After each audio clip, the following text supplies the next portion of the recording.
Alors concernant donc ce début de compétition, parce que début de compétition matinale pour le meilleur sommelier d'Europe, eh bien des épreuves plutôt classiques avec dégustation de vin, reconnaissance de 3 spiritueux, avec un timing qui était relativement serré. Il ne fallait pas non plus perdre trop de temps puisqu'il y avait 23 minutes pour l'ensemble des dégustations, que ce soit les 2 vins et la reconnaissance des 3 eaux de vie liqueurs qu'il y avait dans les verres noirs.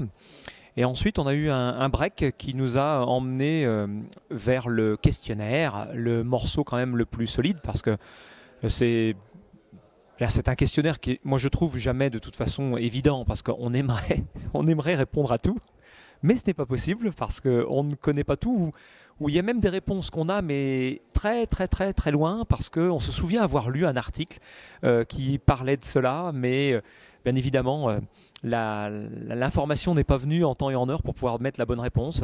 Mais qu'à cela ne tienne, un questionnaire, ça se joue sur l'intégralité. C'est-à-dire qu'il faut répondre au maximum de toutes les questions qui nous sont posées pour essayer de gagner des points le plus possible et avoir déjà une bonne note.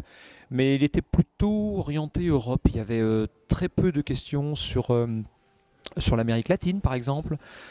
Très peu de questions sur Nouvelle-Zélande, Australie, c'était relativement succinct, mais par contre beaucoup sur l'Europe, les pays de l'Est, l'Espagne, qu'est-ce qu'il y avait d'autre, des questions aussi un peu d'œnologie, quelques questions sur la biodynamie, des questions sur classiques, les crus classés de Saint-Julien par exemple.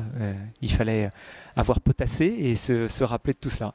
Voilà, c'était un global relativement complet en termes de questions, mais jamais non plus très évident. C'est toujours difficile de se prononcer, de savoir si on a vraiment bien réussi ou non.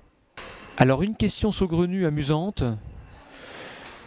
il n'y en avait pas nécessairement, il y avait plutôt une question sur un des derniers vins, par exemple, sortis par LVMH en Chine.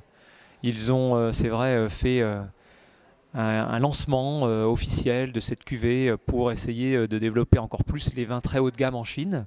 Donc, c'était pas forcément la question à laquelle j'attendais, mais néanmoins, j'avais de toute façon...